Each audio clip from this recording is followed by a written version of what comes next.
A cool West Coast evening here at UBC, just a little bit outside of Vancouver for this USL matchup between Vancouver Whitecaps FC 2 and Tulsa Roughnecks FC. Craig McEwen, Mark Rogers in the broadcast booth for this matchup between two teams that have yet to face each other this season. It's the Roughnecks are the first club and the only one that Vancouver has not played so far in the Western Conference, and Tulsa has a history here in the city of Vancouver. The biggest soccer moment in Roughnecks history happened at BC Place, the 1983 Soccer Bowl, as Tulsa knocked off the Toronto Blizzard 2-0. The Whitecaps, well, they won more games that year than any team in the NASL, but they were knocked out by Toronto in the quarterfinals. And Tulsa ended up beating the hated Blizzard. A lot of Vancouver fans, I think, Mark, that's where that dislike from east to west started. Right at that moment is 1983. You can pinpoint it. We fast forward to this matchup. And when you look at the Whitecaps and what they've been doing lately, a lot of it has run through Victor Blasco. It certainly has. Victor Blasco has been absolutely on a tear in the USL this season.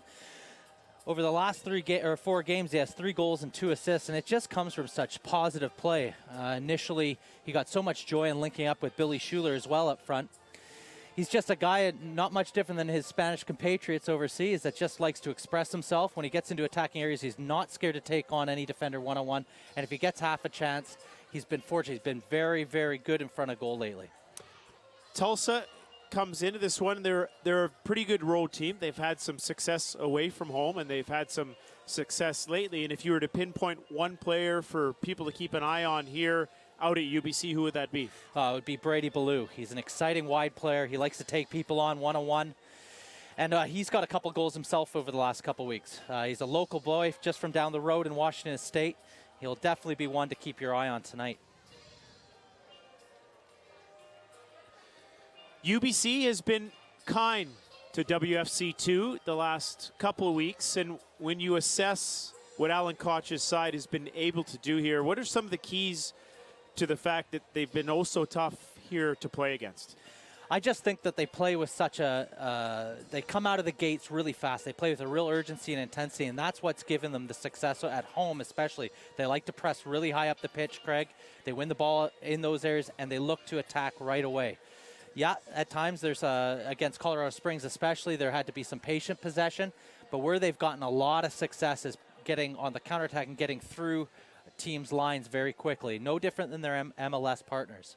And when you see the games here, lots of opportunity, lots of chances. They've been creating lots, even though maybe some games they would think to have maybe 6-7 goals the way they've been going. Yeah, and the onus now is just to make sure that they capitalize on some more of their chances. You look at the Colorado Springs game, they created more than enough to win a few games. Didn't come out that way. They got a couple goals and ended up drawing, but boy, this is a young Caps team, an exciting Caps team. You're seeing an opportunity for Carl Robinson to bet in a couple of his MLS players tonight as well, in Tornagi and Rodriguez. It should be an interesting mix. There's enough bodies that have given them success lately that should be able to give them a bit of a, right off the first whistle, boost tonight. We will run through the starting 11s for both sides in just a few minutes' time, but right now we will head down to the pitch for the singing of both the Canadian and American national anthems.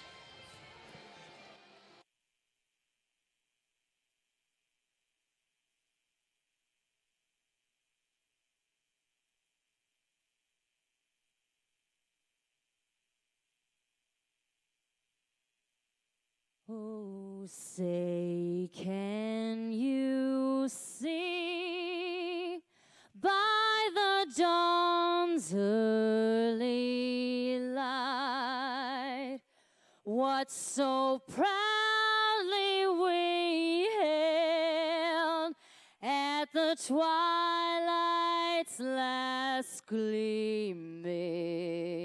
Who whose broad stripes and bright stars through the perilous fight o'er the ramparts we watched were still gallantly streaming, and the rockets' red glare, the bombs bursting in air, gave proof through the night that our flag was still there. Oh, say does that star-spangled banner yet wave o'er the land of the free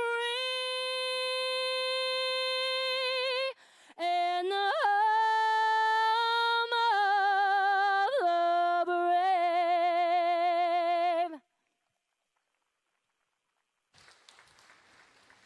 Oh, Canada, our home and native land, true patriot love in all our sons command. With glowing hearts we see the rise, the true north, strong and free, from far and wide.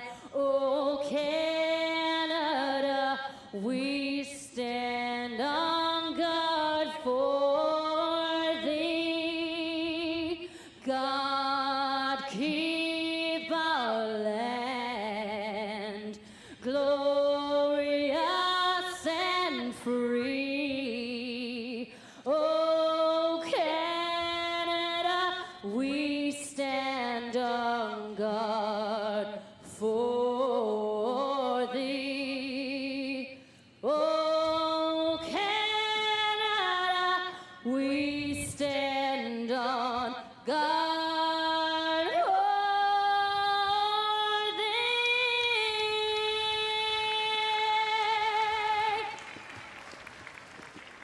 Tonight's matchup is the first of a home-and-home series between these two sides. They'll play again Friday. Two and Roughnecks are separated by a point in the standings. And we take a look at Alan Kosh's starting 11 for this matchup.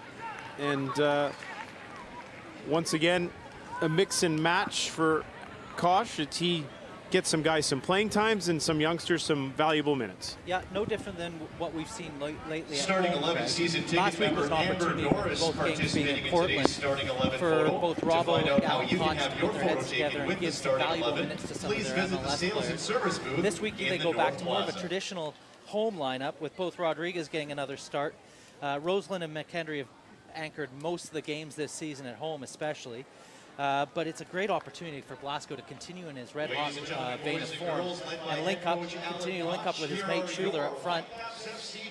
For the young man Bustos in behind him in number 10, it's just such a great chance to grow. Over the last 2 months, that young man has gone leaps and bounds, and I think he wants, you see the manager here tonight, great opportunity for him to make another impression on him. Tulsa enters this evening's matchup with 22 points in the standings, a record of 6-8-4, good for 10th spot in the Western Conference. It is their inaugural USL campaign, and we expect them to move their formation around a bit and possibly start with a 4-4-2. Yeah, they generally start in a classic 4-4-2 with two banks of four. Especially defensively, they get back, and it's very hard to break down, similar to what we saw from Colorado Springs, Craig, a couple weeks ago. But where they've gotten a lot of their success is in wide areas through Ballou and through a bit of an experienced campaigner up front in Ochoa. He's an ex-Seattle Sounder player, real handful up front, type of player that center backs don't enjoy because he'll be right in their ear causing havoc, and very strong with his back to goal. Your referee this evening is Michelle Pye as we get a look at Paulo Tornaghi in goal for the Caps. Pi, of course, has just come off a stint of working some Women's World Cup matches here in Canada. Of course, an event that was very, very successful, both north of the 49th and down south, as the Americans picked up the victory, and Canadian soccer fans were treated to a lot of great action. We're underway here in Vancouver, out at UBC, the Point Grey campus. The Whitecaps in the all-white attire. The Roughnecks wearing the navy blue. And some patient ball movement to start by Vancouver as Bustos looks to get on it early and get a few touches in and plays in Rodriguez. You see even right away, Craig, right off the bat, Ochoa is going to continue to play as a classic number 9 up front. Jimenez, his partner, though, although when they get possession, he's going to link up. When they don't, he's going to drop in and make it almost like a 4-5-1 defensively for Tulsa. McKendry to Farmer, who's back from his tour of duty with the Pan Am Games. Caleb Clark also available here this evening, as both played for their national team in Toronto. Bustos spins away nicely. Blasco. Back heel to Sampson. Victor Blasco was fouled there by Brady Ballou. Free kick taken quickly.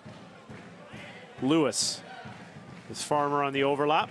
Goes to Bustos inside, who will now play Farmer on the right-hand side.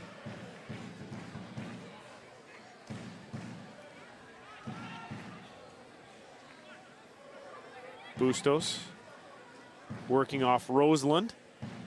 Loses possession. Now it's pushed forward to Jimenez.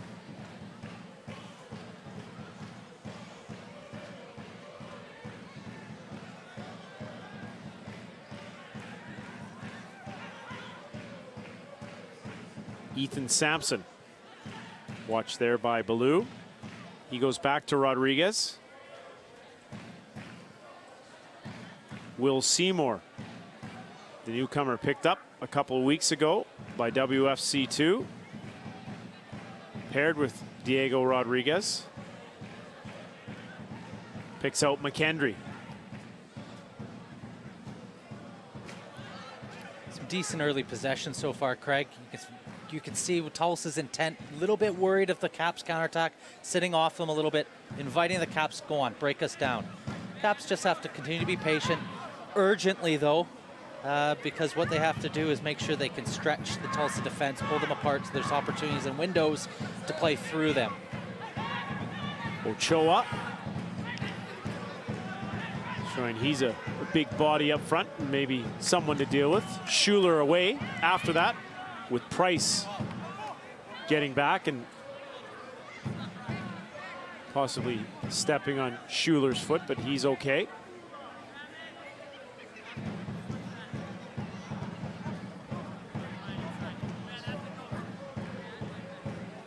Brewster with the throw-in for the Roughnecks.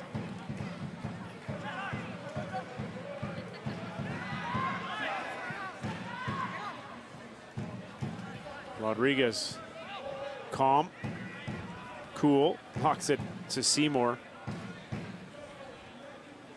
As the visiting Roughnecks continue to sit back and allow the Caps to play the ball around in their defensive third. You know, I said earlier 4-5-1, but really it is a 4-4-1-1 with Jimenez dropping into that space just in front of the midfield four. Once they're organized like that into that zonal marking scheme, it's very hard to break down. Caps will have to try and, once they win it back, try and move the ball as quickly as they can, expose the gaps that are presented. Brady Ballou down the right-hand side, sends a cross in. That's dealt with awkwardly by Rodriguez. Daverin up, crosses it all the way to the other side of the pitch. Blasco back to win it there for WFC2. And you can see the intent right there from Ballou the minute they give it away. Instead of going to press, really keen to get back into that shape. Make sure the Caps can't counterattack right away. Onus now is on the Caps to move the ball as quickly as they can. David Irving The head coach for Tulsa, no doubt done his homework and has watched a few of the games. Victor Blasco has been so key for WFC2 of late as Andre Lewis picks it up. Marco Bustos, the youngster, with the touch there. Central as well for the Caps. With the vein of confidence and form that Blasco's on, he will come narrow, he'll stay wide, he'll go where he thinks he can get space and link up with both Bustos and Schuler. He's a creative player, and despite Colorado Springs a couple of weeks sitting deep in two blocks of 4 and 5, they were still able to create a ton of chances. So the Caps will hope that it's more of the same tonight. Feener's goal kick finds its way back to the Roughnecks. Sampson nods it. Ochoa on the end of that. He's fouled there by Blasco. Taken quickly to Ochoa. Tries to get the cross in, but dealt with very nicely there by Rodriguez, although the danger's still here a little bit for WFC2. Finally hooked away towards Lewis. And Irla Daverin out for a Vancouver throw-in. Despite them playing that set piece quickly, Craig, I thought that Sampson was turned on enough. Just got to be careful not to go to ground too easily. Experienced player like Ochoa is just waiting for somebody to go down and trip over them. Draw a penalty. But I think that's been positive from the Caps so far. I mean, they've had some decent possession without creating anything so far. And perhaps we've been spoiled the last few outings here as Vancouver has come flying out of the gate. Lewis racing forward. Watch there by Daverin. Back to Farmer. Menez pressures. That ball won there by Bond. Ochoa gives it away to Rodriguez. Sampson now to Blasco. Looks to spin away from Brewster. Rosalind to McKendry. Ben McKendry dancing around, gets the 1-2 from Schuler. Rosalind looking for Lewis. Nods that back towards goal, but Jake Feener is there to grab it for the Roughnecks. You can see the intent of the Caps is, you know what, don't be put off by the pressure. You can play out of it by passing the ball, but also with your feet. Ben McKendry, Blasco, and Rosalind there. Some great composure under pressure with the ball at their feet. End up playing out of the pressure. Don't create a chance. It's those moments that will give them success down the road. I love what I see so far from Farmer. The tendency for a center half playing fullback is to stay at home. But you can even see him again. He's releasing to join in and help Lewis. Lewis stepping inside. One there by Mabo. And back comes Tulsa. Although Ethan Sampson stepped in front of Ochoa, and now it's Blasco on the left. Sampson pushing up. Blasco puts it on his right foot. Picks out Bustos. That is over the bar. But early in a game, great chance to get a strike off on goal. And yeah, he's leaned back a little bit, put it over the top of the goal, but he'll be happy and encouraged by that because it's his first real opportunity to get a shot on target. Love what I saw from Sampson there, really aware to the danger from Tulsa once they won it back. A really intelligent step to go win that ball back quickly. That's their MO. They love to go and win the ball back as quickly as they can, Craig. Brewster steps up, gets the ball to Ballou. And then McKendry quick to close down Ben Brewster, the right back for Tulsa.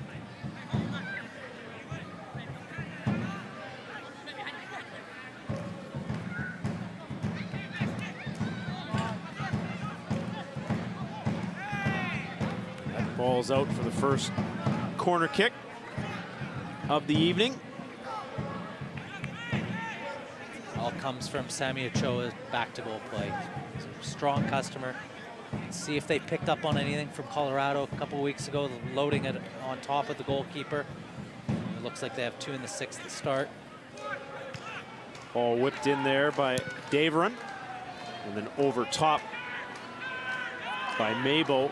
nowhere near, and Tornagi takes it quickly, looking for Lewis. As Vancouver tries to counter right away off that goal kick, but it's won back by Tulsa.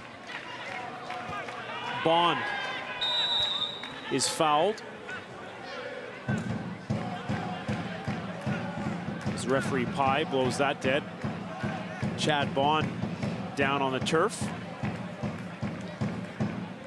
don't know why he's stretching his calf. He certainly can't be cramped in 10 minutes. But looked appeared to Bustos was a little late on that tackle, Craig. Again, they like to risk a little bit. And sometimes they're a little overeager to go win it back because they want to win it back quickly. And what's going to happen is you're going to foul every once in a while. What you want to do is make sure you nullify the fouls in dangerous areas. You see as they win it back. Bustos, yeah, it's just late. Definite foul. On the free kick, falls to Mabo. Watched there by Lewis. Tornagi off his lines, gathers, and then quickly throws out to Victor Blasco. Blasco cutting in on his right-hand side, looking for Schuler.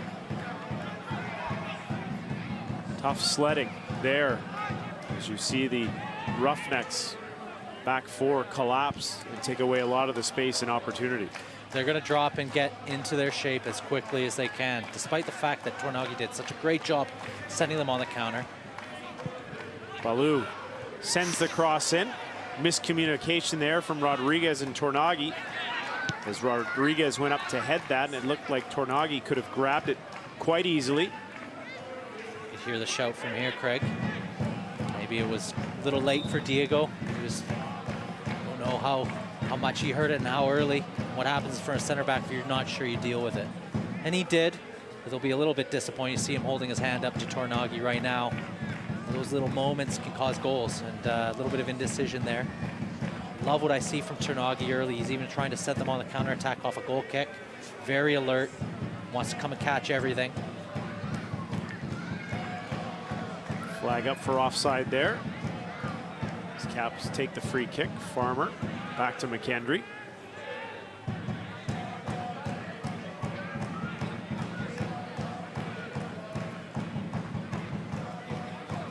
Farmer's ball goes wanting, and it's out for a goal kick. And you can see Roseland having a little bit of a chat with Farmer, just saying, "Look, let's just restart it. Let's not risk balls in behind that aren't on."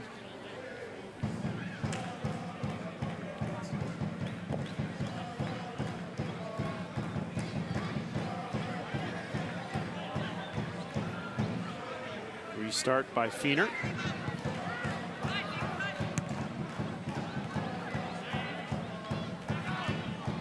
Bustos with Lewis. Away on the right-hand side, but it goes to the left to Blasco. Victor Blasco to Schuler. Couldn't corral that one. See Blasco seeing something. He's desperate to cut in every time. Where he got a lot of his success over the last few weeks, though, is taking the guy on and varying, cutting inside or trying to get to the byline. So dangerous one-on-one with the ball at his feet. These are the type of games where he wants to build this consistency. One of the question marks from the staff continues to be, can you do it all the time? He's certainly grown over the last number of weeks, but the challenge will be to him, do it again, do it again.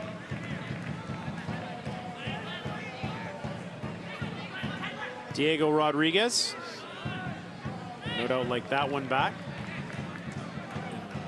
As we've talked about on other broadcasts, Rodriguez just trying to find himself a little bit now and to get that confidence and that spark back that we saw before he got hurt earlier in the year. Yeah, to use a hockey expression, he's squeezing the stick a little bit. Looks a lot more calm tonight. Despite that ball and maybe the way he dealt with the header earlier, even getting a shout from Tornagi, he still looks quite calm. He's not going to get a lot of pressure when he's on the ball, but what he's going to have to do is deal with Ochoa. He's a strong customer, and he'll want to resist the urge to go through the back of him.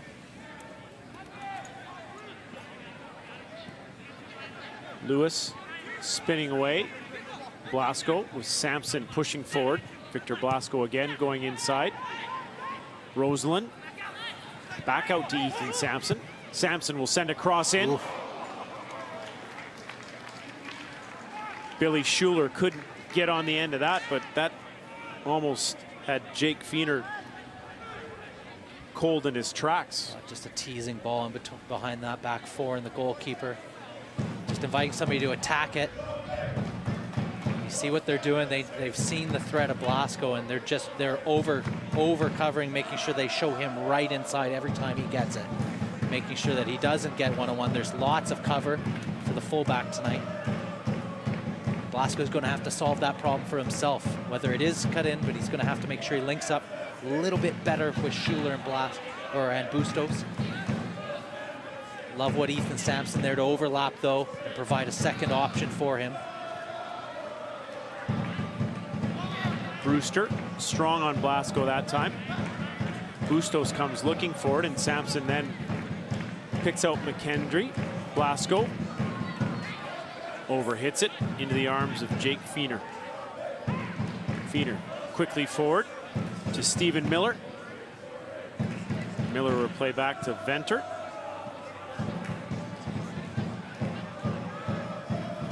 Jimenez loses possession. Bustos for Vancouver to Farmer.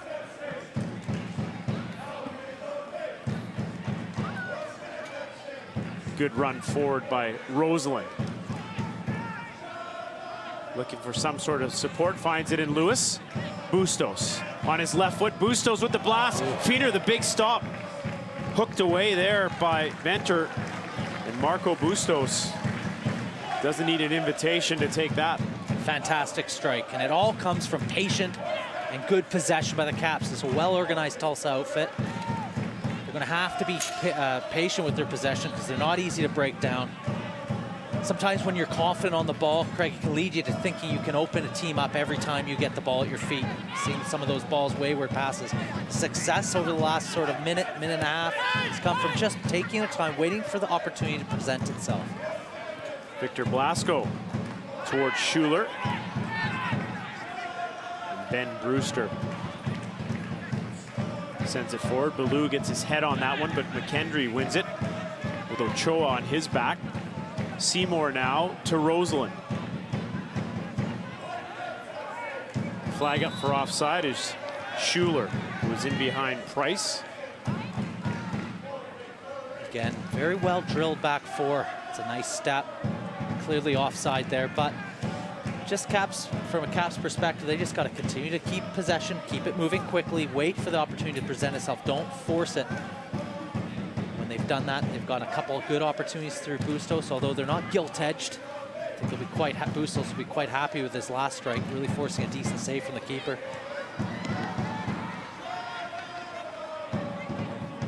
Near miss there by Miller. He's down on the ground.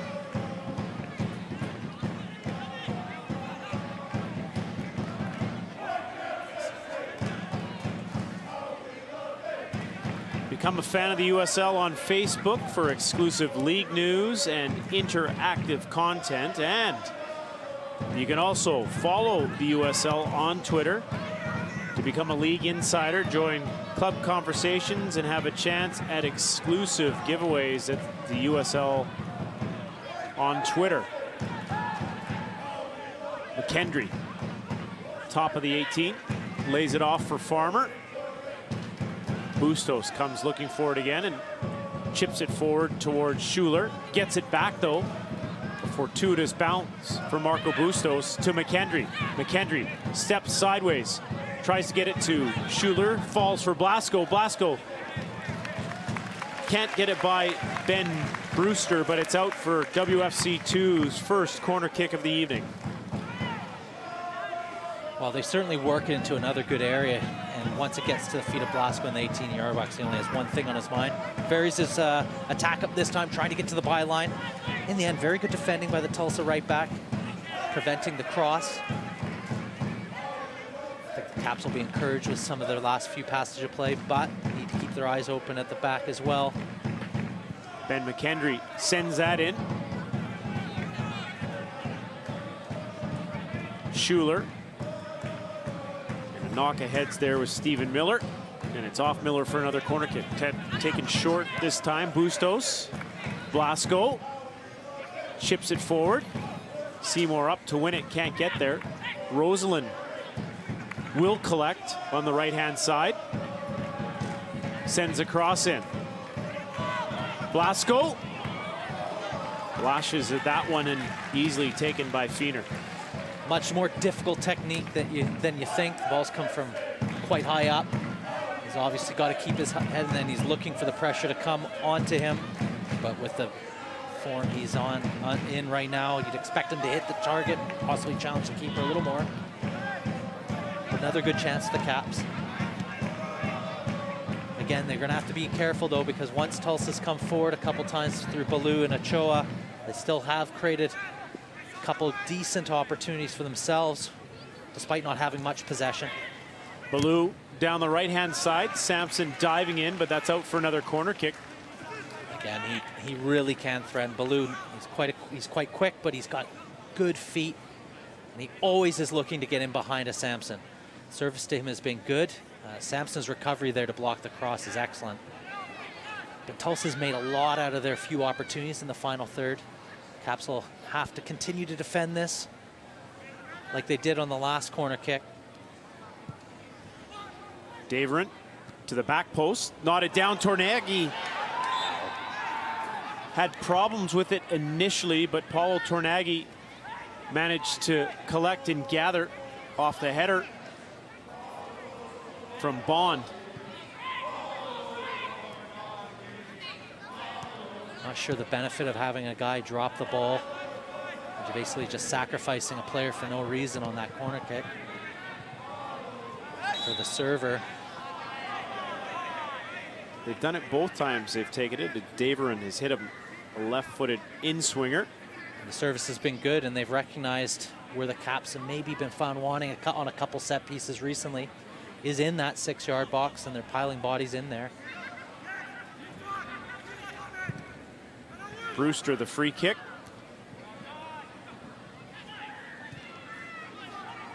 Daverin can't get the ball through Lewis. Turns over to Farmer, who sends it up the park. Venter simply out for WFC2 throw.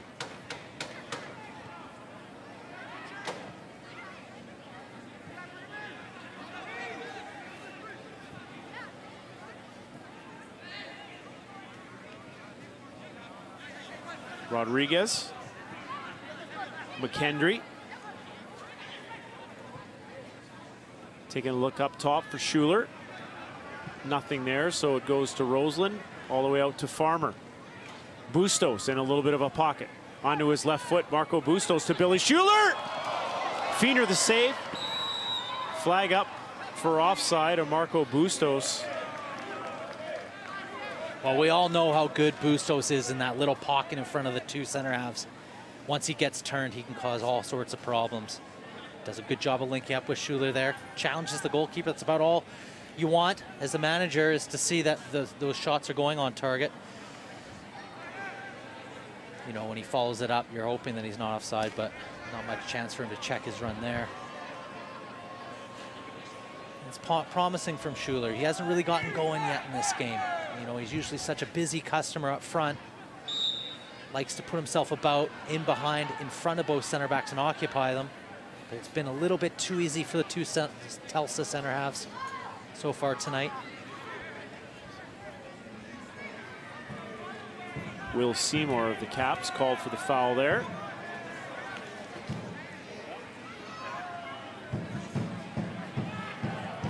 Another Tulsa free kick from a dangerous spot in the pitch.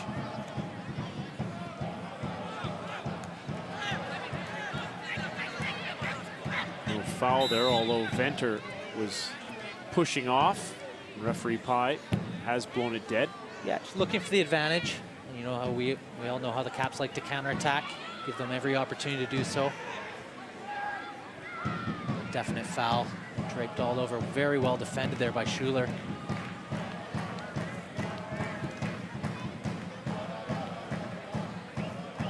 Farmer, forward on the right-hand side. Watched there by Miller. Daverin in strong on the challenge. Have to reiterate, Craig, how well organized Tulsa is, how quickly they get back into their shape. Very hard to break down so far. Caps going to have to be very patient. Not going to have the same level of opportunities like they've had recently. Stephen Miller to Bond.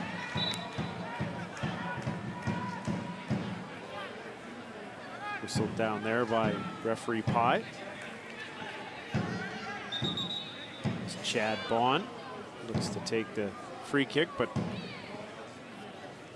Billy Schuler, it looks like, or is that Marco? No, not Marco Bustos. Looks like Ben McKendry. Ben McKendry is down. Looking at the lime green boots, and then you see that there's 3 Whitecaps out there in the same color. Is McKendry getting looked at now? Really interesting contrast in styles. As I mentioned earlier, Tulsa gets back into their shape very quickly. Very hard to break down 4 with a good bank of 5 in front of the back 4. But I tell you what, Caps continue to have nice possession. I think they'll be wanting to be a little bit more razor sharp in the final third. WFC2 return to Thunderbird Stadium on Sunday, September the 6th, as they conclude the season with a 3-match homestand starting against defending USL champions Sacramento Republic FC. Tickets are only $15, but get this, if you get a group together, you can get seats for just $11. Family fun, food, music, excitement, and also great football. WFC2 here at David Sadu Field, September the 6th against Sacramento. You see the fans cheering on the side here, and you mentioned the contrasting styles and that. I guess that's just a club doing its homework, and you know, when you're away from home, it doesn't have to be pretty all the time. It's just what is successful for you when you're playing. Yeah, and you know, it's a contrast in clubs. This is very much a reserve team. Development is the first and foremost, and making sure the style of play matches up with the MLS group. Now, we all know the Caps like to throw bodies into attack and attack very quickly. What happens then is when you do give away the ball, you are left a little bit stretched and exposed. We've seen that Tulsa has created a couple opportunities for very, very little possession tonight, Craig. Mabo, form finding Baloo. Tries to take on Sampson down the right-hand side, but good defending there. Bustos comes over to help, and he's called for the foul. A little bit reckless from the young man. The minute Baloo turns and he's facing away from goal, that's where you just continue to force him away from goal. Thought Sampson did a good job one-on-one against a very tricky player in Baloo. But once the cover comes, you don't want to give them that get-out-of-jail card. See, Sampson does a great job, stays on his feet. He's got him facing away from goal, and Bustos just a little too keen to win the ball back in an area where you don't have to. Blue's going to do the job for you by track going backwards and away from your own goal. Bond and Daverin over the ball here for Tulsa.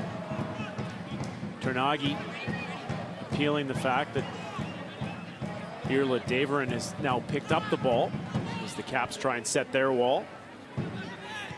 Bond takes it quickly, and referee Pye calls it back.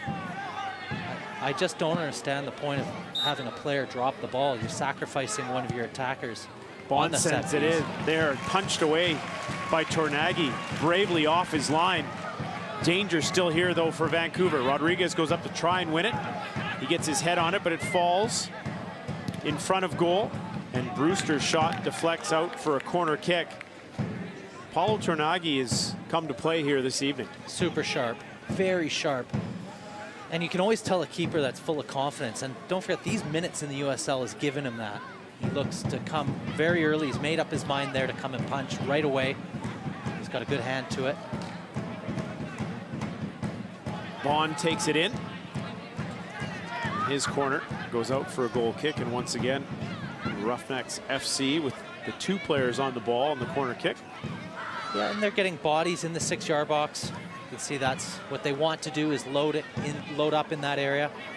Tornagi's relieved the pressure very well, despite it being whipped in on him each time.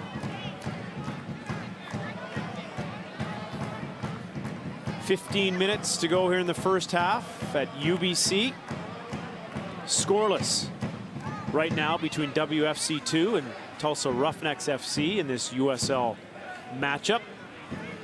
A battle between 2 Western Conference foes who have yet to face each other. The start of a home-and-home series between these 2 sides.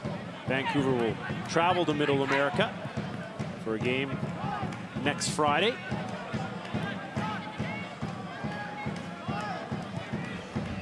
Here, soccer is alive and well in Tulsa. A lot of old NASL Roughneck fans. So we showed you some video from the 1983 Soccer Bowl off the top. Tulsa winning it here in Vancouver at BC Place, knocking off the Toronto Blizzard 2-0 on that evening.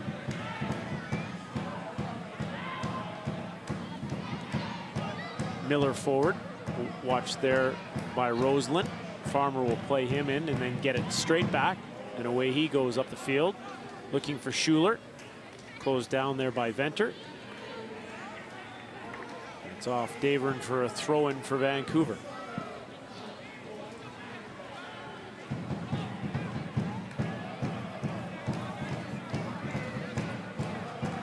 Tulsa continuing to sit back, almost retreating to the halfway line now.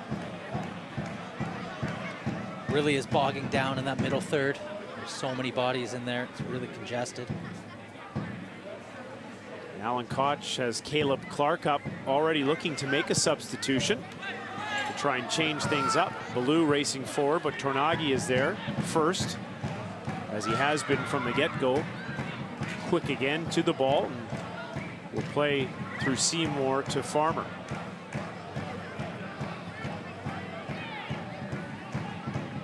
Farmer takes a look up the field, doesn't see much, goes back to Roseland. Oh, so difficult for WFC2 to find any space, any opening. Bustos trying to get on the ball as well as Roughnecks FC continue to sit back and wait. Not much space in there, Craig. You see Bustos coming very deep to try and get on the ball, get something happening. Roseland does turn it over. Now Ochoa, he's fouled there, and the yellow card out possibly a little too quickly, but referee Pies decided to give that to Tyler Roseland. That'd be good to substitution for Whitecaps FC. Be good to see a replay on that one, Craig. That yellow card's come out really quickly. You wonder if he's flashed his studs. Number 34, Caleb Clark. Bit of a scissor. Debatable one for sure, but I don't think Tyler Roseland's put a tackle in yet. Definitely hasn't fouled. See him closing down very quickly, but once he goes to ground, there's that scissor action that the refs look for now. I think it definitely leans over the edge into the booking area.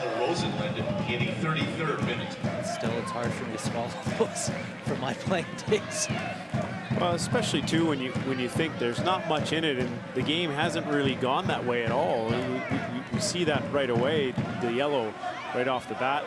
Had things been chippy or a little nasty, you could maybe see why that would happen. Is the substitute Caleb Clark comes in looking for it. Feener quickly off his line. As Ben McKendry is left.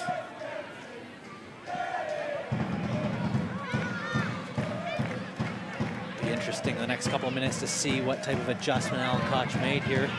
Brought on, now he has 2 strikers on the pitch. With really only one holding midfielder in Tyler Roseland. Ben McKendry will be upset that he's had to come off this early. Looks like he's carrying a bit of a knock. As we saw him down earlier in this half. Sampson, a way to win it. Ballou will not even give chase, allowing Rodriguez to knock it across square to Seymour. Up to Farmer. Lewis is dropped off to support him. And again, just one Tulsa player on Vancouver's side of half. Blasco looks to run at Brewster. Steps inside to Bustos. Bustos turns and goes down. Ooh. Referee Pye says play on. Tell you what, the minute he turns and faces the defender and the defender sticks his leg out, if he doesn't make clear contact with the ball, you're thinking penalty right away.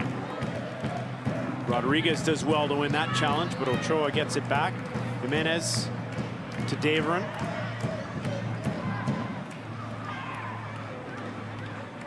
Mabo to Bond. Bond forward. Flag finally up for offside on Baloo. Tell you what, he was offside, but Ethan Sampson got given the eyes by the midfielder, and he got sucked right out. So got to make sure that as you get higher up the leagues, they're going to disguise their pass. They're also very good at towing that line. If Brady Baloo was just a little bit more patient, he would have been in on goal there. Venter gives it straight away to Bustos. Caleb Clark turns nicely. Caleb Clark looking for an opening. Clark, the left footer wide. What a wonderful first touch, but it takes Caleb far too long to get the ball set and out of his feet. The minute he takes a poor second touch, that's when he has to look for other options, because now the defense is set. The picture's not going to improve from there. You saw Blasco cutting in on goal wide open. Possibly was a better option there. It doesn't look like Alan Koch has changed his formation. The only difference is now Bustos has dropped into a deeper position, but we know that he loves to attack. So more often than not, they'll end up being in almost like a 4-1-4-1, although they'll start in a 4-2-3-1.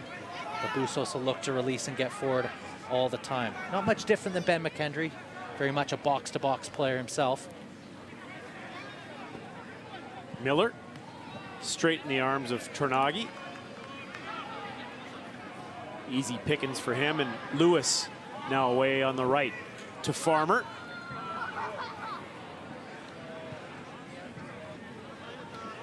Roughnecks FC getting back, collapsing in their defensive shell, and now win it to try and go forward. Blasco steps in front of it, does a good job bringing Ethan Sampson.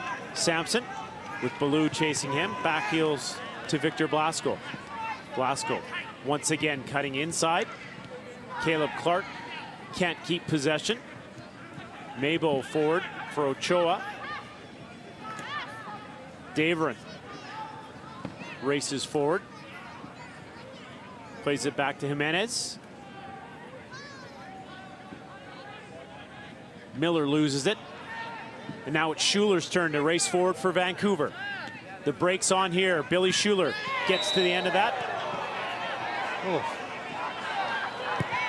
And another yellow card straight away by referee Pye. Tell you what, certainly looked like he got a toe to this. Great run from Billy Schuler. And the minute he takes this heavy touch, in his back of his mind, he's desperate to go get it. Gets a toe to it. I think what to the letter of the law, all the refs are now looking to see if they see studs, but I don't know how the human body can adjust that when the ball's in front of you. When you put your leg out, your studs will show. It's an extremely harsh yellow card there. Second yellow this half for Vancouver. Nike, a proud partner of USL. Follow at Nike Soccer on Twitter for all the latest Nike Soccer information. USL Pro on YouTube. All USL regular season and playoff games are available live, free in HD on YouTube. Connect with the USL on YouTube channel today. In the 39th minute.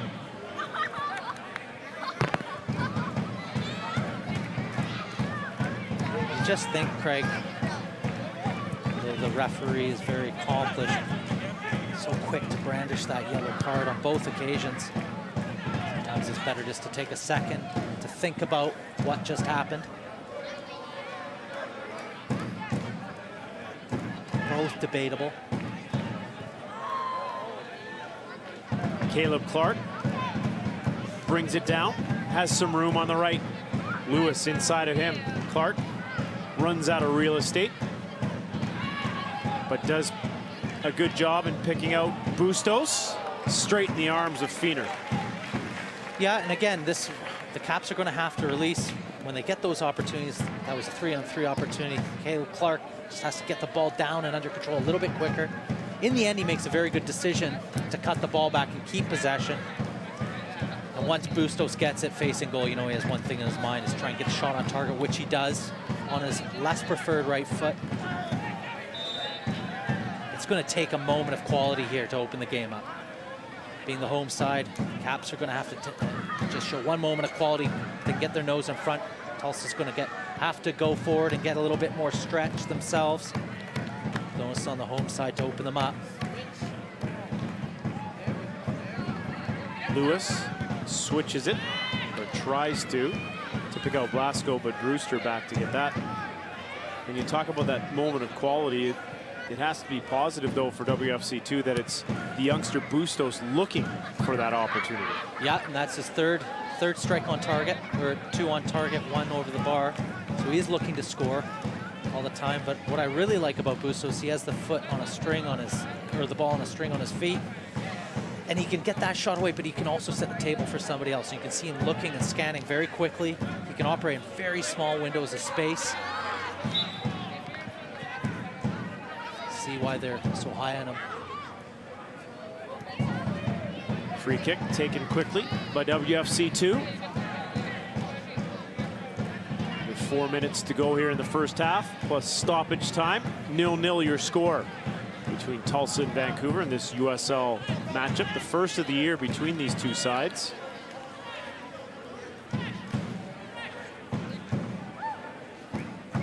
So no real opportunity for any rivalry or bitterness between the two clubs. Makes those 2 yellow cards to Vancouver here in the first half just a little bit more surprising. There's been absolutely no malice in this game. 0. It's been well competed, but no nastiness of any kind. Miller loses possession. Rodriguez forward. Blasco racing towards it. Brewster has some problems dealing with that, but then goes over top and nods it out for a throw-in in front of his goal. Sampson. Square to Roseland. He's fouled there, according to referee pie by Jimenez. It's easy when so much of space afforded in your own half just to slow possession down. Caps are going to have to keep their tempo up. So that carries through into the final third, and that's where the opportunities will come, and that's where they have gotten opportunities. Quick, incisive play. Bustos, the free kick. Roseland to Rodriguez. All the way back to Farmer. Farmer's cross sent forward. Schuler goes up, nods it down. Seymour had won it, was looking for Roseland, but can't pick him out. And now Tulsa looks to counter. Ballou sends it forward, but Tornagi gathers cleanly. And Roseland forward to Lewis. Clark closed down quickly and loses possession. Daverin with the ball. Caleb Clark doing a good job of tracking back and trying to win that back for Vancouver. Ballou, Sampson, quick to shut him down.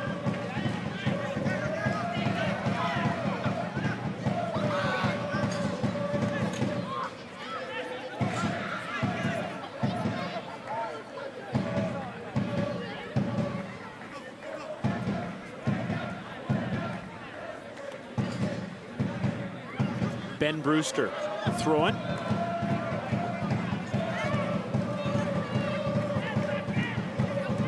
Ochoa heads it down.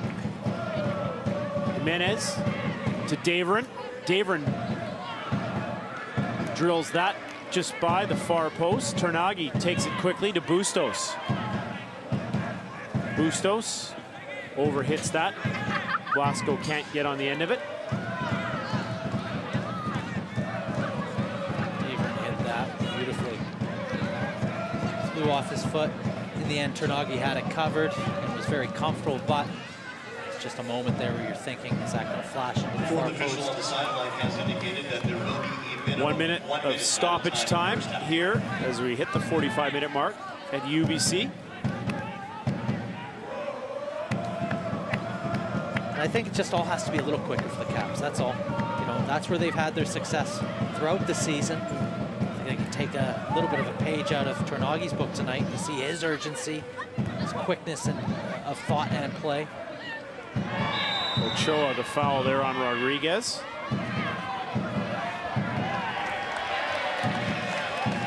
Another yellow card.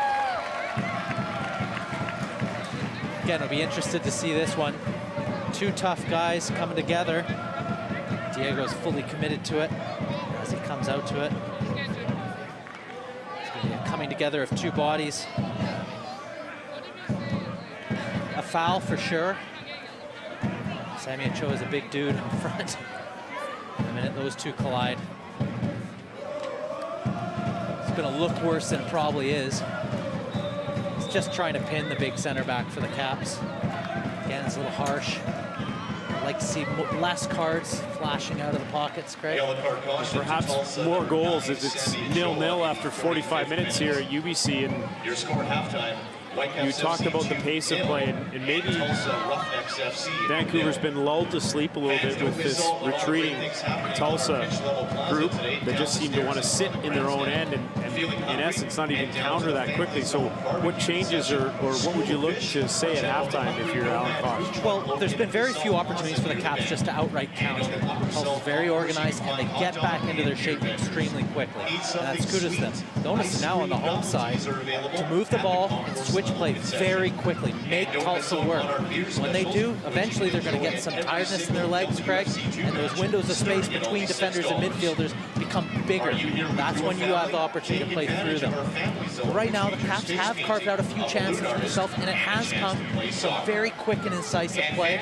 Those opportunities have been few and far between. The Caps will want to see if they can raise their urgency and energy levels for the second half. I think that's what Al Koch will reiterate at halftime. And when you look at Tulsa, I guess in a lot of ways the perfect road half. Certainly, again, they're a very well-organized group. Kudos to them. When they give up possession, they are back into that bank of four with four in front and then one in front of them, almost like a 4-4-1-1. They sit very deep. There's not much space in behind of them to get in behind, and the gaps between them are very small. So they're a well-organized team. And frankly, when they have gotten possession, which has not been often, they've created something out of those opportunities, especially on set pieces. So the Caps will want to make sure that when they transition back into defense, they do it very quickly as well. Because Sammy Ochoa looks with his back to goal, and Brady Ballou look like players that can create chances for their sides. Your score here at the first half, now that it's in the books, is 0-0 between WFC 2 and Tulsa Roughnecks FC. We'll be back with the second half of play after a short break when we return here to David Sadu Field at UBC.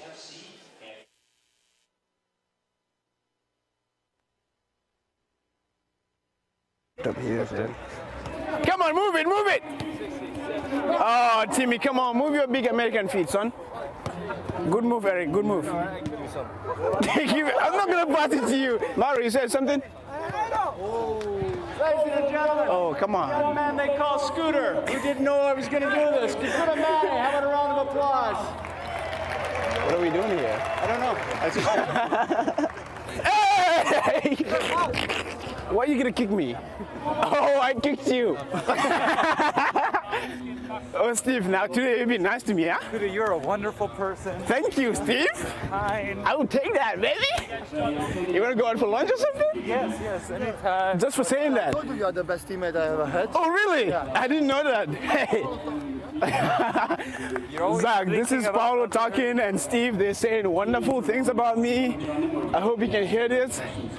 I actually want a copy of this because I want to take him to lunch, you know, so everyone that how wonderful of a teammate I am. Because I never get to hear this often. I can never do this right. What?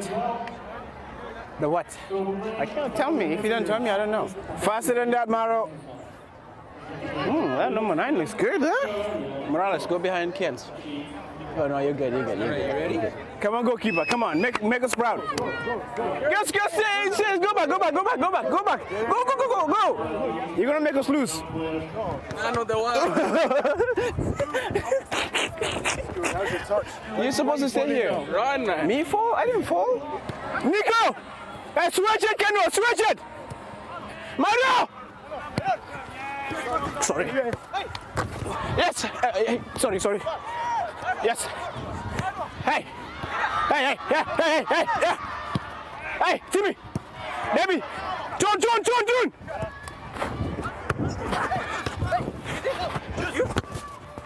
I've been watching Steven Gerrard, bro. Yes, Nico! Time, son! Mati!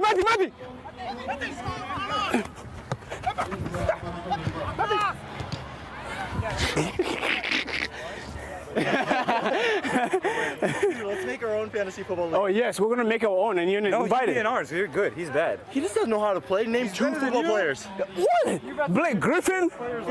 Man, Peyton Manning? 2. He said 2. He said. Shut up. Shut up. What? Who is hitting you? Why am I hitting you? Stop pinching me.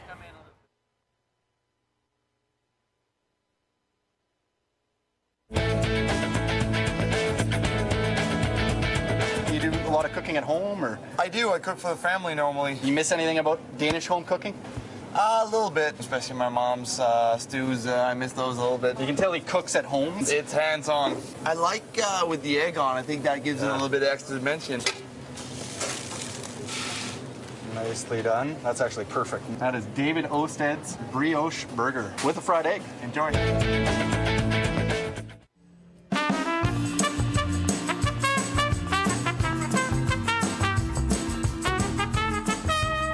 Most kids that we know about. It's got to be David, isn't it? Yeah. He's got 3. Yeah. David Usted, 3. Most kids on the team. David Usted, and I'm 3. David. That's and correct. it's easy as 2 or 3. Pick one. 2. I'm gonna go with Dave on that one, and I think he has 3 kids. It's gotta be the Danish one because they tell me like he have 2 twins. 3, David Austin. Easy. Difficult for him, you know? But easy question. The 2 Whitecaps players born in British Columbia. Is 1 Ben McKendry? Yeah. 2 Whitecaps players who were born in BC, British Columbia, Callum Clark. And the other I want to say is not Russell. Jackson? 2 players. Benny Mac? That's 1. Benny Mac? That's 1, yeah. I would. Yeah, he's Vancouver. I didn't. Canadian, Caleb and Ben Mac. There you go. Oh, I had like a brain. McKendry? Ben McKendry was born in BC, and Caleb Clark, both of them, yeah. Caleb, yeah.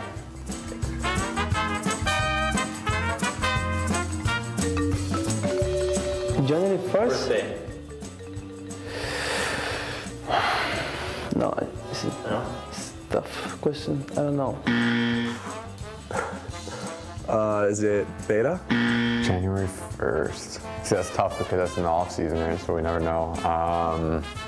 Nicolas Mesquela. 1st of what? January. David Usted. I'll have to take a wild guess at this one. Kendall. Well done. Nice. I'm gonna guess Pa. No idea. No idea. Maybe Kakura. Kendall lost. Oh, Kendall. Kendall on New Year's Day? New Year's Day. What a lucky boy. Yeah, baby!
Big time, first 45. Let's go. Come on, come on, come on, come on. Ready? Go. We're gonna do it. 1, 2, 3, wait! Come on, boys.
Welcome back to David Sidhu Field here at the University of British Columbia.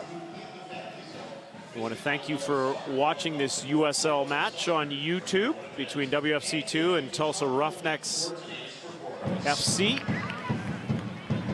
For those of you who are not familiar with the area, the University of British Columbia, about a half hour outside of Vancouver. We're downtown this weekend. The Whitecaps Major League Soccer team has a huge match at home on Sunday at BC Place against San Jose. See if the weekend will start off right for the club. There's WFC2 back at it here. Jimenez for Tulsa. Watched there by Seymour. Wins that ball and challenged nicely to Bustos. Right away, we see a little bit more pressure from Tulsa here to start the second half. Not surprised at all. They came out about 4 or 5 minutes early from halftime. Tell their manager wanted a little bit more energy from them first half. And a little bit of a different tempo and look right off the bat. A little bit more energy. Pressing the Caps up very high. The young man, the new signing for the Whitecaps. Seymour did very well there. Good strength. I actually think that actually benefits the Caps. Just leave Tulsa a little bit more open. I think what they're saying is they haven't been terribly impressed with what the Caps have presented so far at home. And there might be an opportunity for them to grab all three. Caps will have something to say about that, though. Bond plays it forward to Ballou. Watched there by Sampson. Ballou, though, racing down the right. Sampson, the challenge and tackle out for a corner kick. The first one of this half for Tulsa. And with the left-footed in-swinger of Daverin. The Roughnecks have looked very dangerous this evening on the corners they have taken. Well, you see Ballou getting at Sampson. They've had a good little battle. The minute Sampson goes to ground there, he absolutely must get a toe to it, which he does. Tornaghi grabs that corner, sends it forward quickly to Lewis.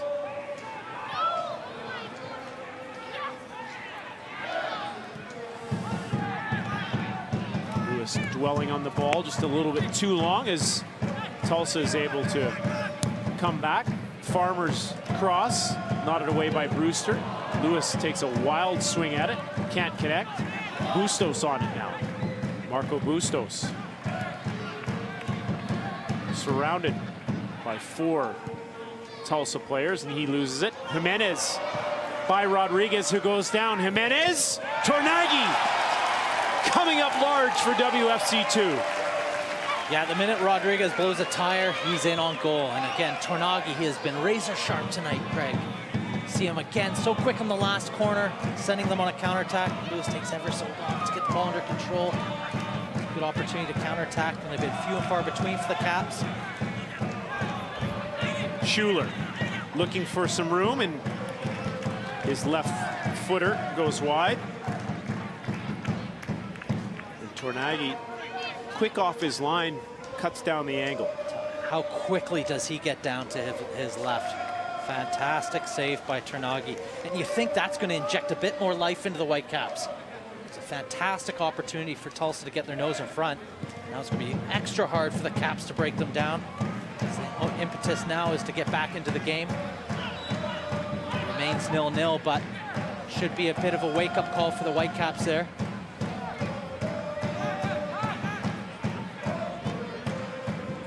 Chad Bond looks to take this free kick for Tulsa.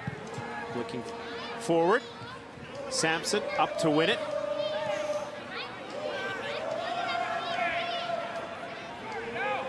Blasco with Ballou chasing him. Victor Blasco to Caleb Clark. Caleb Clark trying to find Blasco, and the turnover. Tulsa goes the other way. Good hustle back there by Marco Bustos to slow things down, allow WFC2 to get a few men back behind the ball. Miller to Ochoa. Daverin. Stephen Miller, watched there by Jackson Farmer.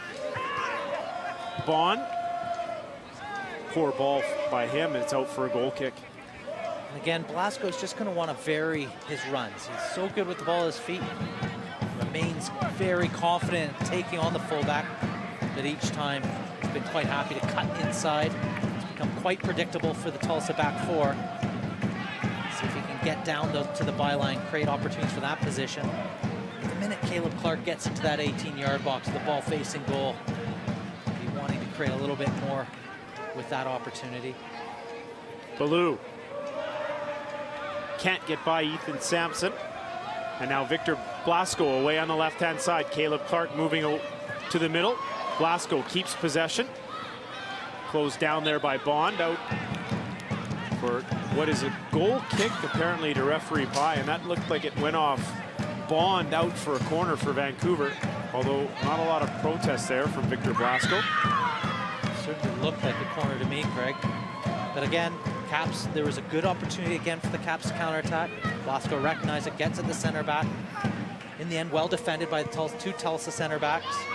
Very good cover from Venter.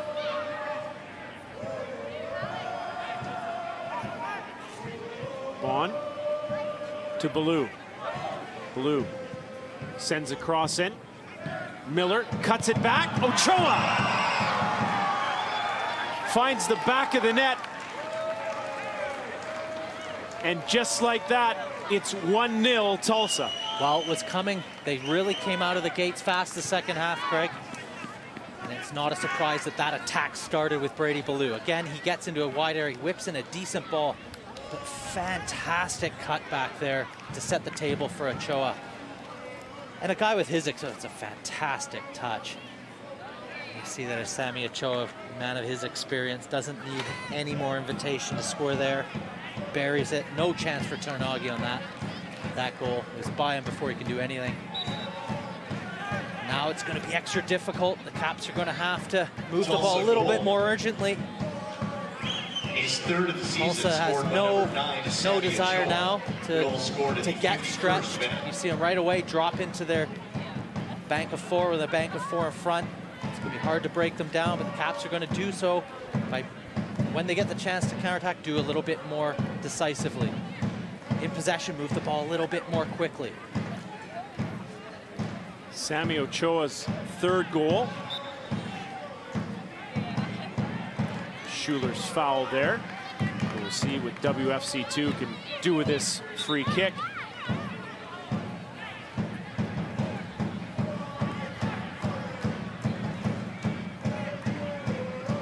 Left-hand side of the box. These are the type of opportunities, Craig, where you have a good chance to reply right away. Bustos sends it in. Feener misses it completely. But Brewster is there to at least pump it towards Farmer. Rosalind knocks another ball in. Rodriguez getting pushed around a bit there by Ballou, but he does get it for Vancouver. Blasco. Checked by Chad Bond.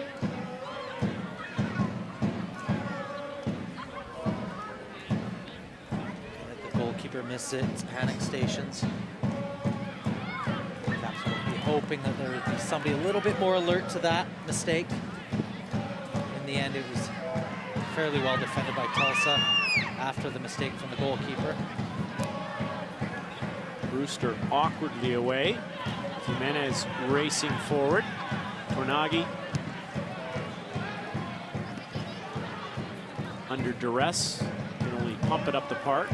Ochoa brings it down and picks out Ballou on the right-hand side. Rodriguez there to watch him. Ballou, though, quick to the inside. Slips it into Ochoa, who is offside on that one.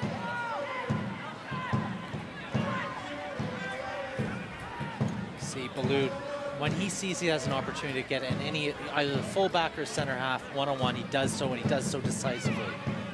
So much good in the Tulsa attack has come through his feet. It's often started by good target play by Sammy Ochoa.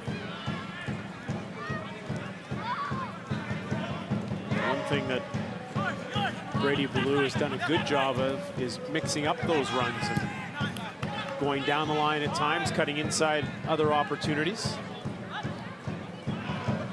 Yeah, especially with the amount of service Blasco's had. He hasn't been starved of service, Craig. We want to just vary his attacks a little more, keep the fullback guessing. And you see there, he tries to get down the line, which is good. But Brewster has not been found wanting. He's defended Blasco very well. You know they've done their homework on him. He's been red hot of late.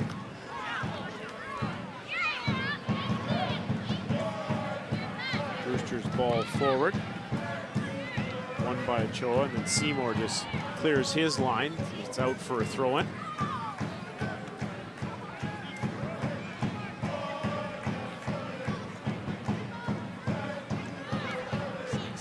Samson just has to get back in front Sammy Ochoa so they can't get a throw and plate in behind of him. Little details like that the Caps just need to improve on. They add up and improve the speed and quality of their play. Plenty of time to get back in this game though, Craig. From that standpoint, the Caps will be encouraged. Certainly can't give away another one though. Schuler's header can't get by Bond, and it's Ballou now dancing around Sampson, sends a cross in, dangerous, and it's headed home for Tulsa's second goal of the evening off a great run on the right-hand side by Ballou, and Bond delivers. I tell you what, Brady Ballou continues in his vein of fine form. You see two attackers that have come into this game flying. One of them is definitely edging the other. Brady Ballou is absolutely on fire. He's had a bit of a battle first half with Sampson, but definitely getting the best of him this half. Nice little bit of skill to get by him, and when he does, he delivers an inch perfect cross, Craig. Again, Bond, textbook, low, down, back across goal. Again, nothing Tornagi can do there. It's all uphill. It's a mountain to climb now for the Caps. Tulsa goal, his third of the season. Scored by number 13, Stephen Miller. Goal scored in the 56th Schuler trying minute. to dance through, and we should give Stephen Miller the credit there for the goal. We thought it was Chad Bond. The number 13 Miller grabs it. Clinical finish with his head, but the star of that show was on the right-hand side, Ballou, once again giving WFC2 some problems. Certainly has. You see why they're so high on the rookie. First-year player, he's growing throughout the season. Scored a couple himself, but he's just basically set the table for both Tulsa goals here so far in the second half. Caps will be a little bit rattled. Onus now is on their more experienced players to calm them down, get back to what's given them success over the last number of weeks. And in all reality, this is something that we haven't really seen here this year. WFC2 trailing by a couple of goals at home. They've certainly shown an ability to get back into games from losing positions. So from that standpoint, they'll be encouraged. But against a very well-organized Tulsa team, it's going to be a little bit more difficult a task. You can see already, again, they're dropping off again into what we saw from the first half, Craig. They're just going to have to move the ball very quickly and look to get themselves on the board in the next 10 or so minutes. Farmer back to Lewis. Seymour now picks out Roseland with a little room in the middle of the park, and he sprays it wide to Blasco. Ethan Sampson on the overlap. Victor Blasco. Caleb Clark. Closed down there by Maybo. Rodriguez strong in the challenge, and he looks like he might have picked up a bit of a knock and a collision there with Ethan Sampson, and Diego Rodriguez is down, trying to gather himself and get on his feet. For a lad that got injured early in the season, he's using these USL minutes to get back up to the speed of play that he'd want. Last thing he needs is a knock. You see they come together and those hurt. Looks a bit knee and knee with Sampson. It's one of those you can walk off though, Craig. It's not a twist. Definitely give him a little bit of pain for the next 10 or so minutes. Miller strong in the challenge there with Seymour. Bustos, though, to Schuler. Schuler to Bustos. Bustos trying to get to Clark. Can't go there. Decides to go wide to Blasco. Mabo, though, tracking back nicely. Some support there, and 3 Tulsa players around the ball when Victor Blasco has it. Yeah, I like the urgency of that last attack by the Caps. They have to do a little bit more of that. But again, when it goes out to Blasco, I love what Brewster's doing. He's forcing him to play inside.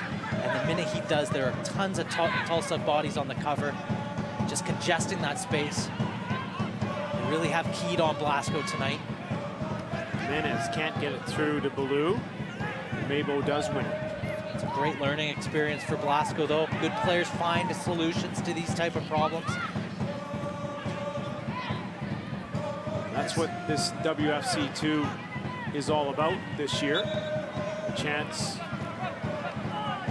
for Alan Koch to mix and match and get these youngsters to grow as professionals. Wow. You look at even for more experienced players, Craig, like Tornagi, these have been great minutes for him. And he looks sharp because of the minutes he's had so far at USL. He's behind a goalkeeper of David Osted's ilk. His opportunity is going to be few and far between at that level. He needs to be ready if called upon. And again, even with players like Bustos on the other end of the ledger, younger players, despite losing, there's still something you can take away from this game. You see the young man trying to up the energy of his game, trying to make something happen. It's very encouraging. Last few attacks, the positive attacks through the Caps have really come through him. What happens is that just becomes infectious into the side, and that type of energy goes to the next player and to the next player. Before you know it, you're playing at a higher speed. But again, the Caps just haven't really got going yet. See a little bit more sloppy play from them. And if you're Alan Koch, at what point do you look to possibly change things up and make a substitution, or do you want to let these players out here try and work through this for a while as part of that growth? Well, it really depends on what the communication between Alan Koch and Carl Robinson has been prior to the game. You know, Carl, especially with the players like Rodriguez and Tornagi, will be saying, look, I need these guys to get 90 minutes. But with some of the USL players, signed players, this is an opportunity to possibly just inject a little bit more life in the team and give some other players opportunities. I'd expect to see when he does choose to make a sub, Craig, that he makes wholesale changes. Lewis, open on the right-hand side, and that almost summed up the evening right there as he almost tripped by himself. Bustos can't get through. Feenert grabs it, and Andre Lewis was alone, racing into the 18 and just caught an edge and almost blew a tire. Yeah, caught an edge is right. It just seemed like his studs got caught on the turf. Generally expect from Lewis a quiet night tonight. When he usually gets into his stride, he's got so much space to burn, or pace to burn.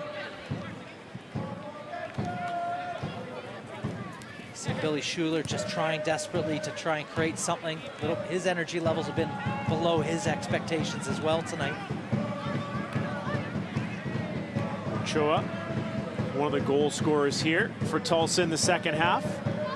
As Roughnecks FC lead WFC2 2-0. Sampson comes sliding through on Ballou, and it's out for a throw. Roseland with Blasco cutting inside, which allows Caleb Clark to get it on the left-hand side of the park.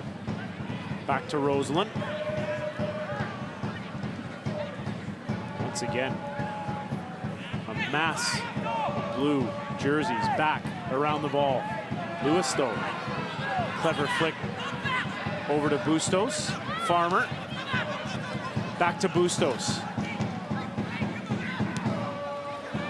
Nowhere to go. WFC2 tried to build up through Farmer one more time, and he gives it away to Bond. Jimenez, though, coughs it up towards Roseland.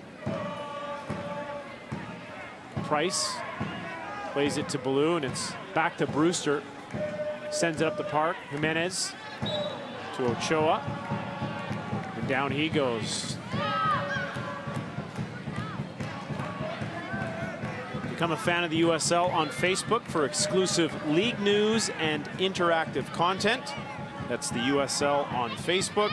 And follow @USL on Twitter to become a league insider. Join club conversations and have a chance at exclusive giveaways.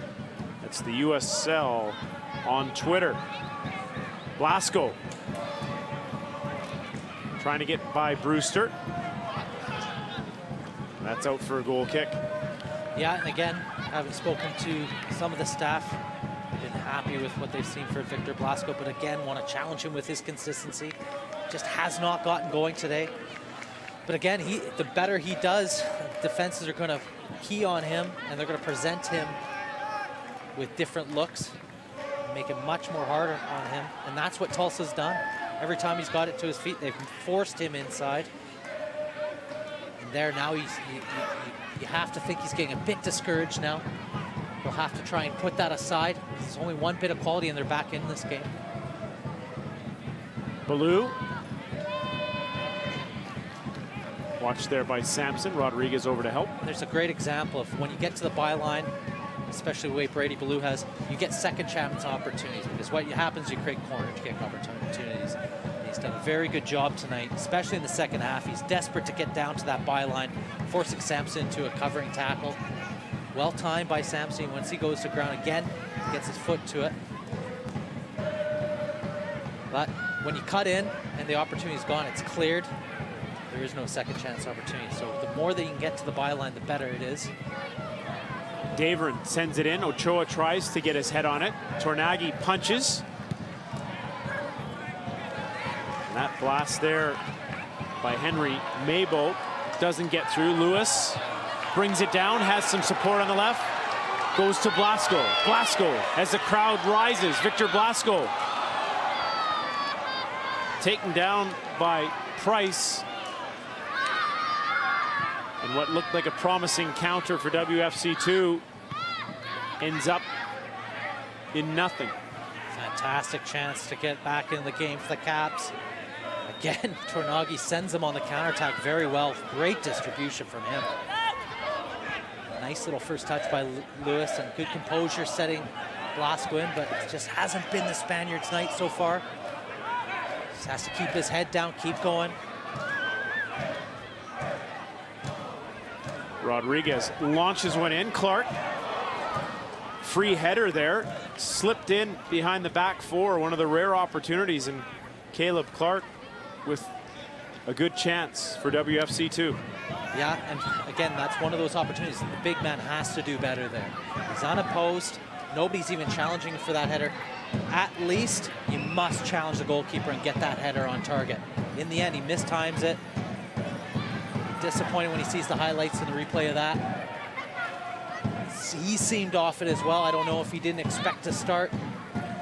For a young player, sometimes you can lax in your prep, but we'll be wanting more from the young man from Richmond. Farmer down the right-hand side, drives it in there, but it's cut out by Daverin, who's on the ball again with Caleb Clark racing towards him. Good pressure from Clark there. Very unlucky not to get possession back. We want to continue doing that for the rest of the game.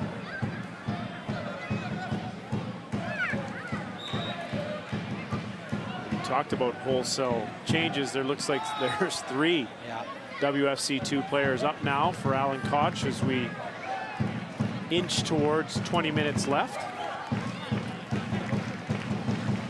And as expected, it's the USL players. Let's give them a chance to figure it out. At a certain stage of the game, Craig, it's just not going to happen for you. Notice now and then is on the manager to make changes, of which Alan Koch very astutely does. Pridham, Sandu, and Bogojevic are in for WFC2. What an opportunity for those 3 to make an impact here.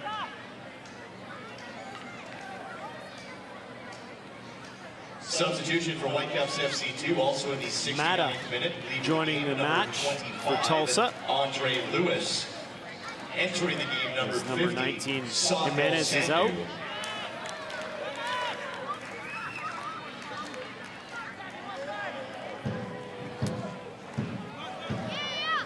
Substitution for Whitecaps FC2. Shoa is leaving as well. Leading the game. Number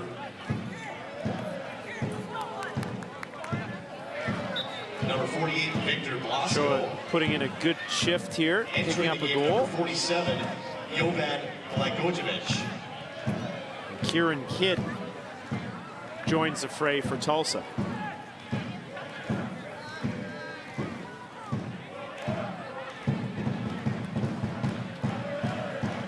I feel like Alan Kosh has done everything he can to try and change the outlook for the Caps so far. You saw when McKendry came off, he didn't make a defensive midfield type sub. He asked the young man Bustos to adjust. You can see now they've gone to a 4-1. Leading the game, number 19, Oscar Jimenez. Entering the game, number 20. Loses possession. Daverin forward, watched there by Bustos, who runs him off the ball.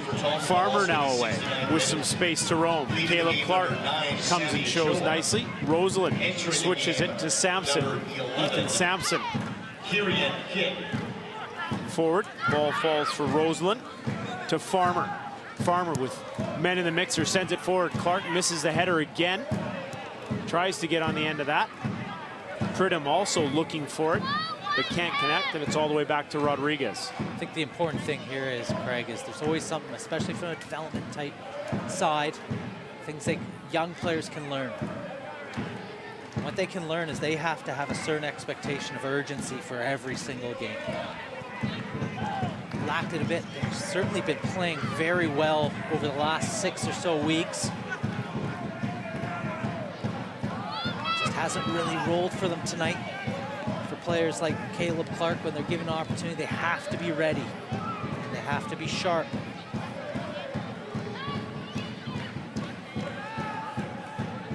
Farmer mishit that ball out for a throw-in, but for the most part, Jackson Farmer has looked very good here this evening for the Caps, playing a bit out of position at right back. Kidd goes down on the challenge from Rodriguez. Seymour hits it forward, and Brewster goes back to get it for the Roughnecks. Rodriguez is a classic example when confidence gets to you as a player. We've all seen the quality he possesses early in the season for the Caps, and I pointed to the Orlando match for the MLS where he didn't put a foot wrong. Wonderful display. You don't just pull those out. He has the quality in him, but because of his setbacks, it's really affected his confidence. You see, even now he's questioning when to attack the ball. He just has to keep his head down and fight through it. Definitely possesses enough quality to play center back in the MLS. Bond, the foul there on Bustos, and gets the yellow card.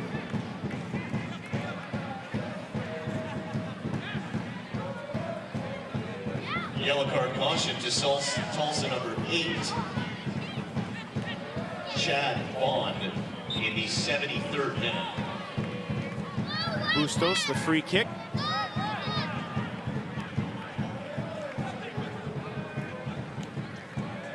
Sandu does well to win a corner.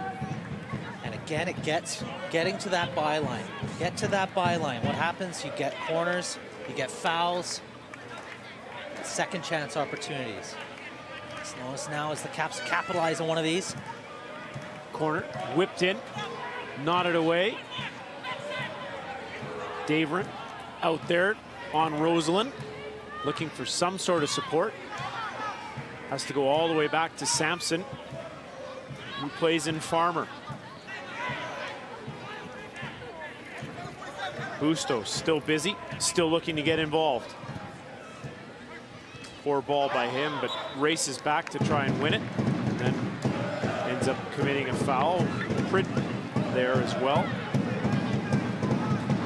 Funny, I'm sure if when they look at the possession stats, overwhelmingly in favor of the Vancouver Whitecaps, but Tulsa sure has created a lot with their few opportunities when they ventured forward.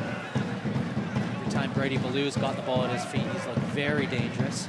Impressive for the young man from Washington State. Farmer wins it. Mabo. Poor touch by him.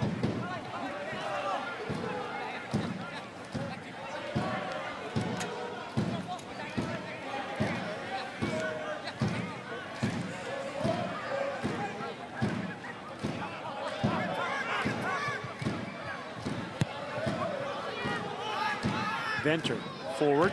Farmer wins it as we have 15 minutes to go here at UBC. Handball there by Matta. 15 minutes to see if WFC2 can at least cut this lead in half here.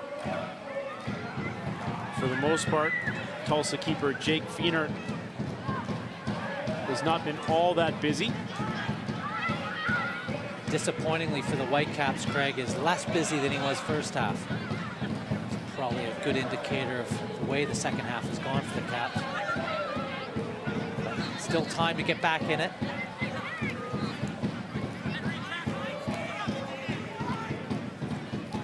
Jackson Farmer, Bustos. Pridham comes and shows. He's shut down there. Ball goes though to Roseland. Plays in Sandu. Sandu, the left-footed cross. Flicked away by Venter. Ballou. Up to Kidd. Kidd showing some pace and quickness. Keeping possession. Kidd from distance off the mark. WFC2 return to Thunderbird Stadium on Sunday, September the 6th, as they conclude the season with a 3-match homestand starting against defending USL champion Sacramento Republic FC. Tickets only $15 or $11 if you bring a group. That's Sunday, September 6th. WFC2 here at T-Bird Stadium against Sacramento.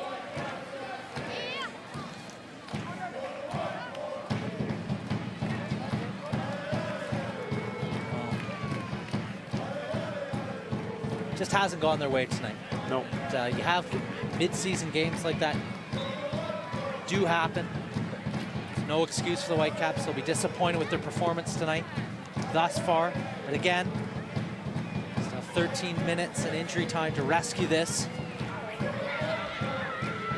You know, you look back to when Kidd gets the ball at half, brings it under control. Nobody's there to put pressure on him. As a center half, you're going to be disappointed. That ball's come from miles.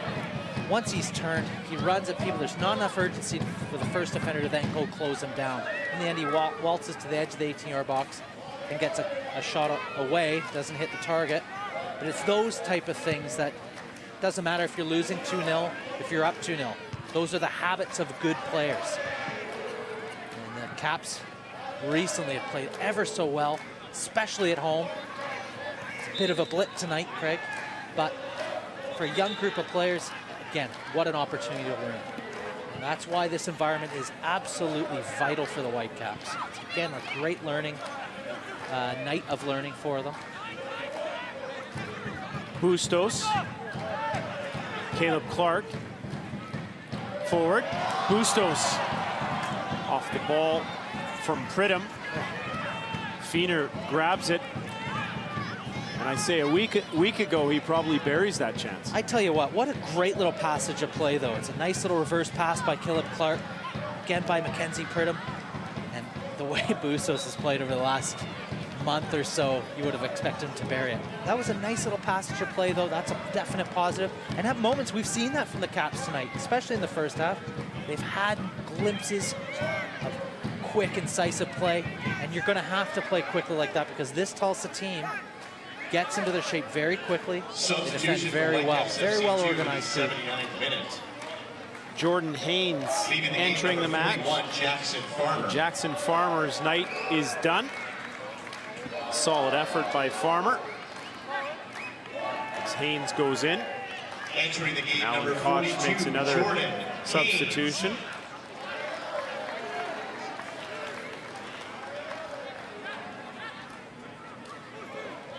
Free kick for Tulsa. Chad Bond over the ball.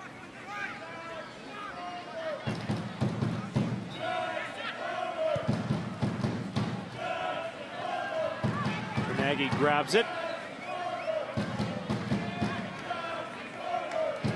All the way up to Clark. One big bright spot for the Caps tonight has been the play of Paul Tarnagi. I think he's looked ever so sharp in goal. Can't fault him for either Tulsa goals. Very well taken. But everything he's had to do as far as coming and claiming crosses, being decisive on punching balls, setting the Caps out on the counterattack, his distribution has been excellent. I think he can be happy with his level of play tonight.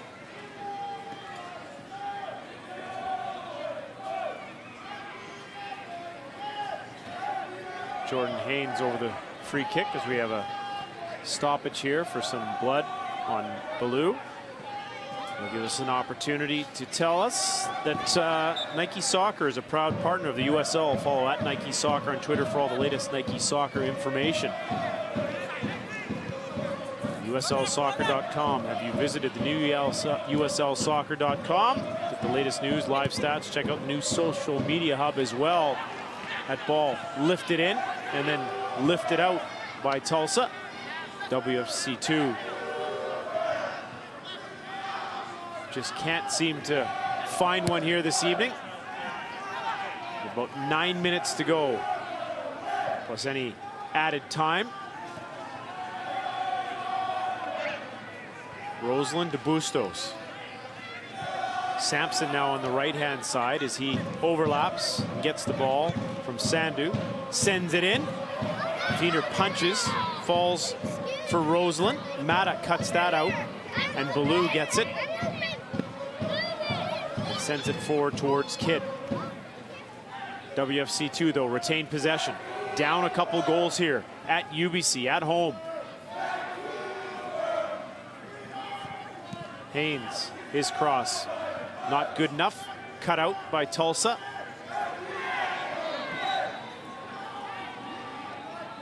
Foul there. Funny, we saw a few minutes ago when Kidd came on for Ochoa. Ochoa did not look happy to be substituted.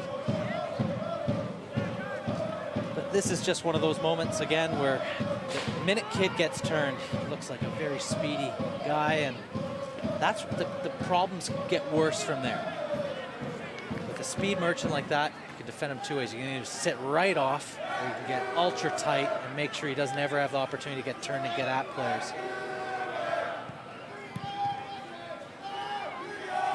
Two times he's got turned, he's created things, gotten a foul and gotten a shot away.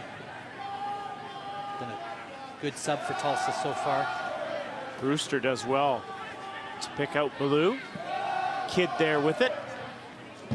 Nice challenge won there by Rodriguez. Appeals for a WFC2 throw-in, but the referee's assistant sees it differently, and of course the Roughnecks in no real hurry to take this.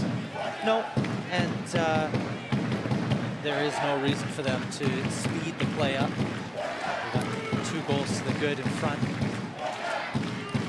Gotten the ball down. It's been one of the few and far between where they've worked the ball down into the Caps third, funny enough. Baloo called on the foul there.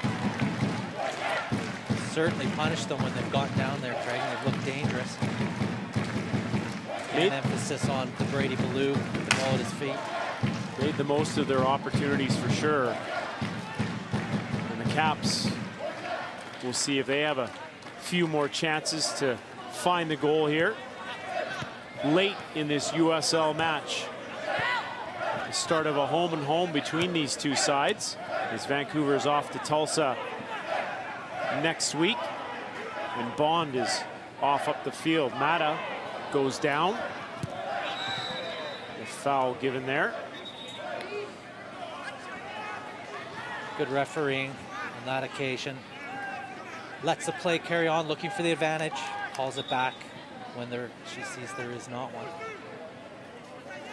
Yellow card to Sampson, and it almost, to me, didn't really look like he got a piece of him there, but But again, going to ground, you're just inviting the referee to make a decision. There's no reason for him to go to ground there. Stay on your feet. Yellow card caution to Whitecaps FC2 number 27, Ethan Sampson, in the 85th minute. Ball just nodded wide there by Kidd. Free header, middle box, unmarked. Very well taken set piece by Tulsa. Sometimes you got to give credit to the opponent as well, Craig. Their willingness and their desire to defend has been first class tonight. Get bodies back very quickly, urgently. They're very well organized. Their second defender covers meticulous. From a Tulsa perspective, they'll be over the moon with how they've defended their own third tonight. A solid road showing for sure by Tulsa.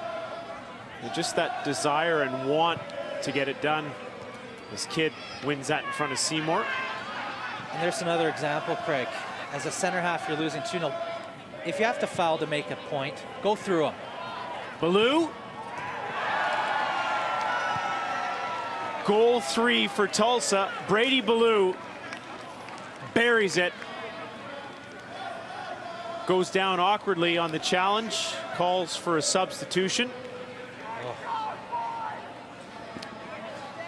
It all starts with not getting enough pressure on the first ball, but what a great run by Ballou. And he takes his goal perfectly. Low across goal. Again, nothing Tornagi can do. And he is value for a goal himself tonight. Set the table for both goals. Oh, looked an awkward twist. You hope for the young man that it isn't as bad as it looks. But boy, does he deserve a goal himself tonight, Craig. He's had a very good outing. Created the first two goals, and then gets one himself. How that was defended by the Caps. Big gap to be played through. And all comes again from that first ball forward where Kidd, it's all too easy for Kidd to bring it down. And the minute he's sent in, it's just a great position to be in. Nothing Tornagi can do. Looks like he twists his ankle or his knee. Yeah, it looks like he's grabbing his ankle. Ballou will leave this match, and Bell will join in for Tulsa. In the 87th minute, leaving the game at number 2, Henry Mabo. Entering the game, number 4, Lori Bell. We make that number 2. Henry Mabo is out. Tulsa goal, his 4th of the season, scored by So number Ballou has 24, been not Brady subbed, Bellin. although he continues to be Goal scored worked on, in the 86th as minute. the Roughnecks are down to 10 men, but up by 3 goals. Kidd away to the races. Kidd cuts inside. Seymour tries to get to him. Kidd! And the rout continues. Kieran Kidd buries it, and it's 4-0 Tulsa. Well, definitely been one of those nights for the Whitecaps tonight. But once Kidd's come on, he has caused them all sorts of problems. Far too easy. Again, the minute he gets turned with a player his speed and pace with the ball at his feet, you've got to make sure that you don't allow him the space to turn, be aggressive, force him to play backwards, nullify his pace. The minute he gets past Seymour, it's one-on-one now with Rodriguez, and the big man from Uruguay continues to struggle a little bit in his comeback bid. But it's rare to see WFC2 lose at home, and I think that this is a complete one-off here as you see things kind of fall apart for them. It's very uncharacteristic of this side to go down like this. And again, Craig, for a development group, they're going to learn a lot from tonight. And it's an opportunity for Alan Koch and Carl Robinson to, with video, to go through it, correct a few things, learn from it. There's still a lot of very young players, they're the youngest team in the USL. So from that standpoint, it is a good opportunity to learn. Of course, nobody likes to lose in this type of fashion. There's still a few positives that can be drawn, and one of them is Paulo Tornagi can't be faulted for any of the goals. In fact, he'll be disappointed when he looks at the score sheet, because often what he has done has been very good. Just can't. You're talking about 4 gilt-edged chances. lads in front of him could have done far better defensively. Haynes does well to get down the left-hand side, but the cross cannot get in. WFC2 will take this corner quickly as we take another look at the attack.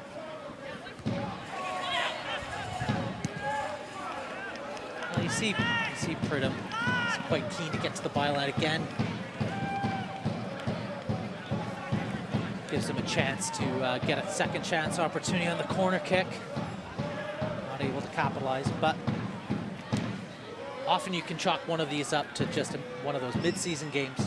Something to learn from, move on. Caps have been very good at home so far this season. It's a bit of a blip from what we've seen right over the last 6 to 8 weeks for sure. And it's another learning thing too is this happens as a pro. It's a good thing to learn, move on to the next game. Learn from it, grow from it, and move on. And I know the Caps will get back to work as quick as they can after this game. 3 minutes of stoppage time added here as we hit the 90-minute mark. We'll see if WFC2 can break the shutout here, but Kidd away one more time down the right-hand side. Can't get the cross in as Rodriguez blocks that. It's out for a corner kick. Kidd getting in behind him again, but Rodriguez does a good job there to get back. Deny the cross. Number 24, Grady Bellew. Entering the game, number 21, Mason Grimes. Mason Grimes now in for Bellew, who couldn't recover from that fall after scoring the third goal.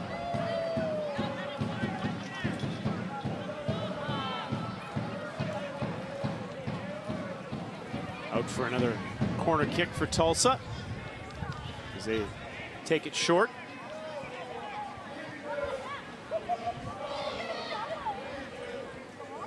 Content just to drag things out, slow things down.